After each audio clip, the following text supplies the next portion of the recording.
Shalom ibu-ibu PKW Gereja Kibait se-Indonesia yang saya kasihi.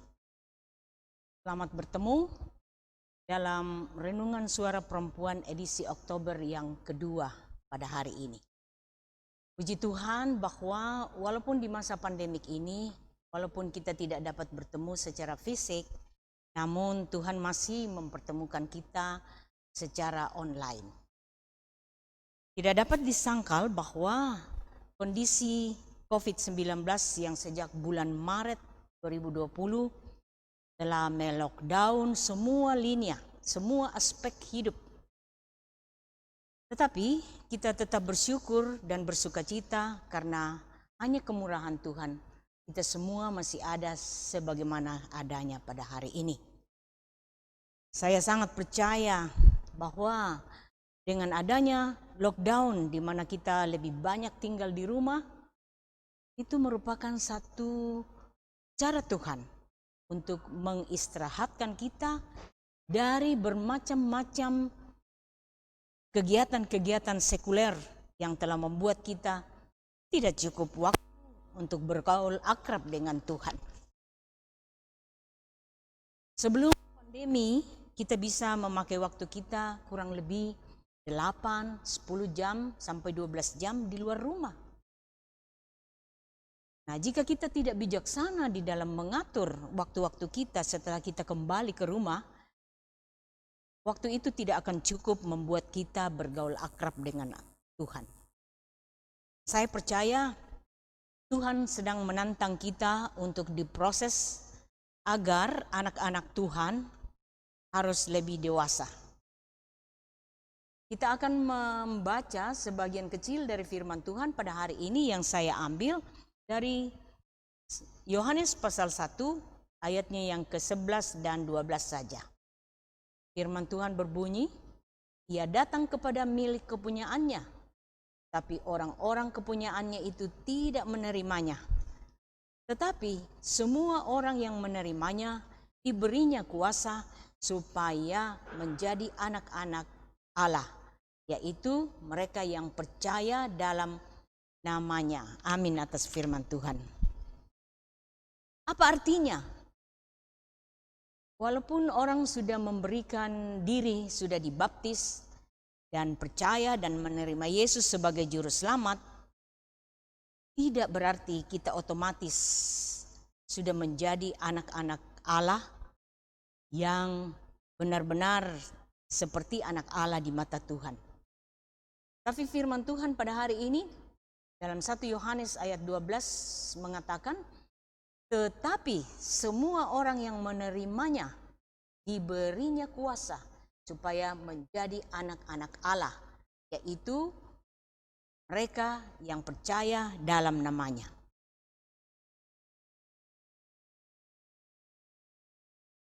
Di dalam kalimat itu ada dikatakan supaya. Ini berarti bahwa walaupun kita menerima Yesus sebagai juru selamat, kita harus diproses supaya, kata supaya itu artinya agar. Jadi ada proses menjadi anak-anak Allah, didewasakan supaya menjadi anak-anak Allah yang benar-benar benar di hadapan Allah. Kita bersyukur bahwa Tuhan Yesuslah yang mengajarkan kita menyebut Bapa di surga sebagai Allah di surga sebagai Bapa kita. Di dalam kalimat pertama dari doa Bapa kami dikatakan, Bapa kami yang di surga. Luar biasa. Tidak ada ajaran agama lain yang menyebut Allah itu di surga adalah sebagai Bapa kita.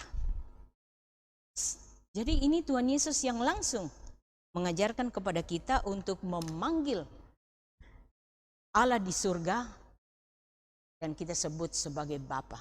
Luar biasa bukan? Akan tetapi sebagai anak-anak Allah harus ada konsekuensi yang sangat berat untuk kita benar-benar mencapai anak Allah.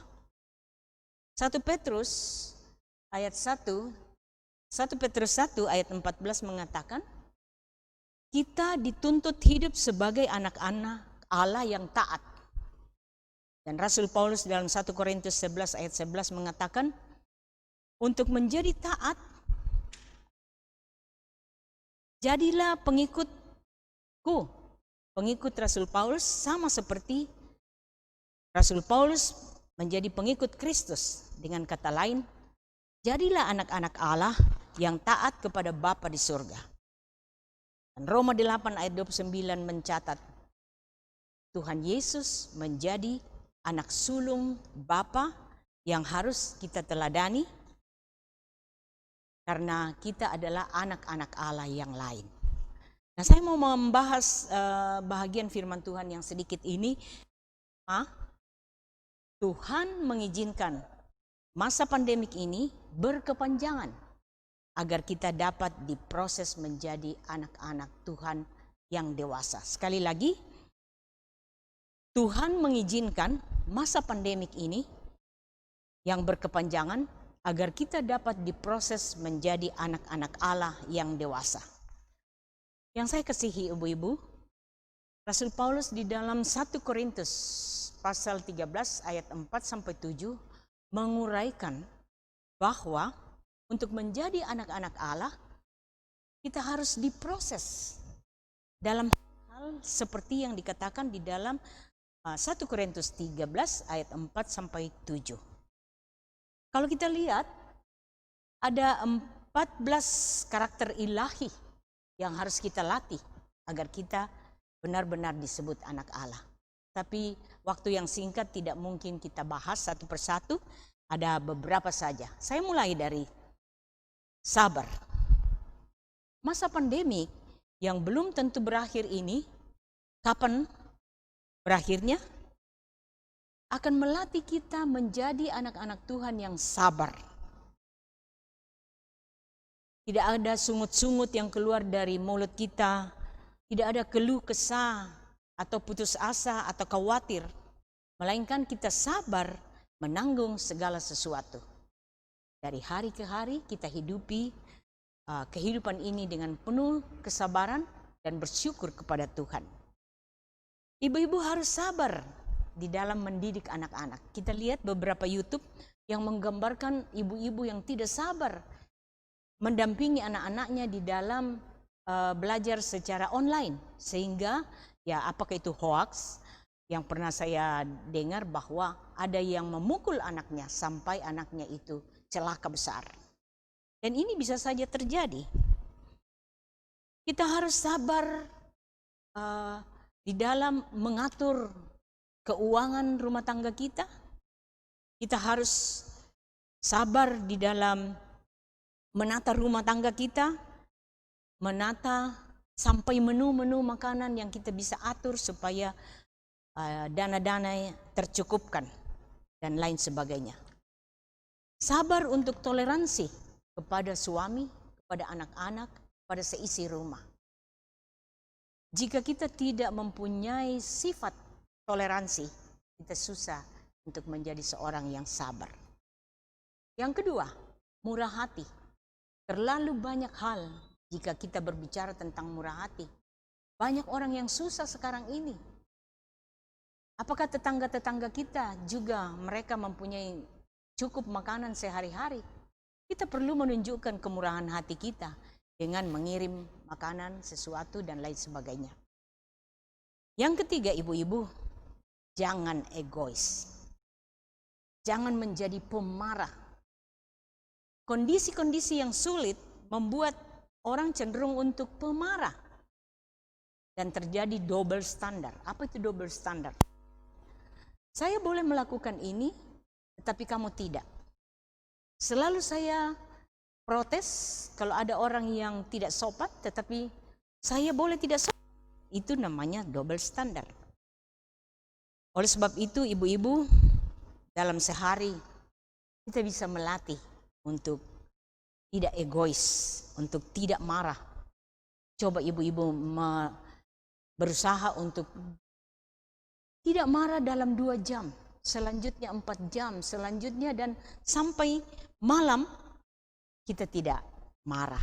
Seperti firman Tuhan, jangan menyimpan kemarahan sampai matahari terbenam. Yang keempat, latihlah diri tidak menyimpan dendam. Ini sama dengan lanjutan dari pemarah tadi. Menjadi ibu yang pemaaf, jangan seperti Raja Saul yang mendengki Daud seumur hidupnya. Kita boleh lihat dalam 1 Samuel 18 ayat 29b.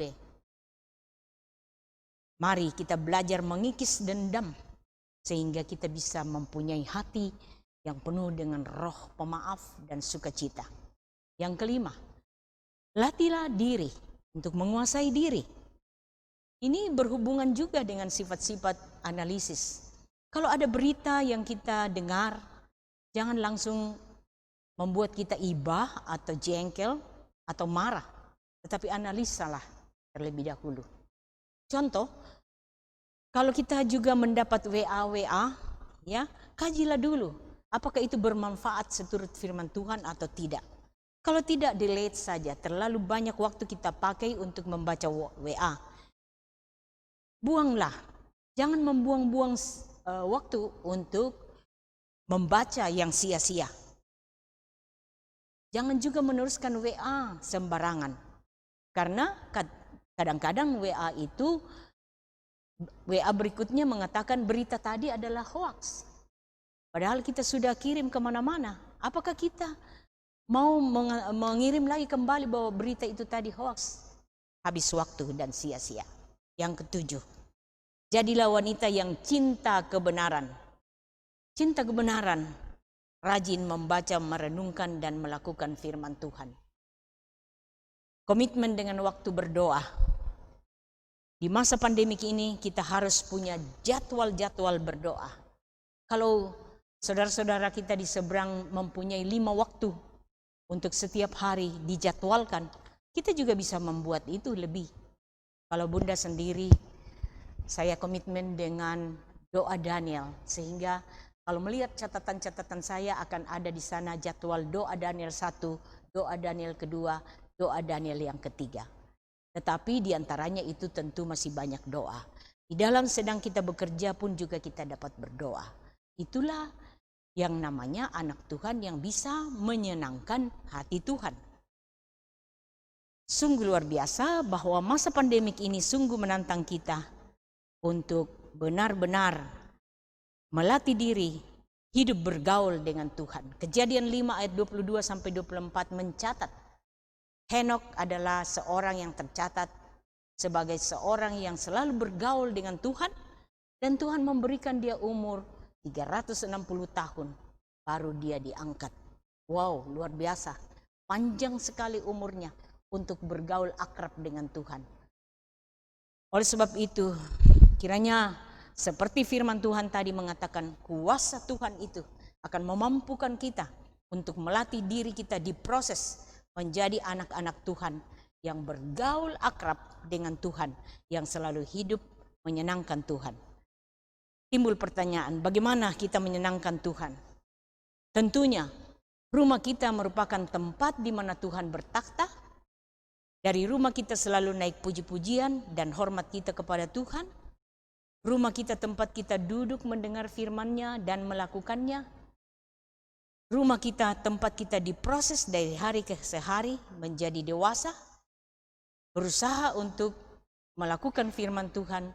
Jika kamu melakukan sesuatu, hendaklah kamu seolah-olah melakukan untuk Tuhan. Menyapu pun kita juga dapat bisa sambil memuji Tuhan. Mengerjakan pekerjaan-pekerjaan di dalam rumah kita, itu juga dapat kita membuat sukacita dan selalu berarah kepada Tuhan. Kita sadari, ibu-ibu, bahwa proses ini tidak mudah. Tetapi jika kita tekad, kita bisa.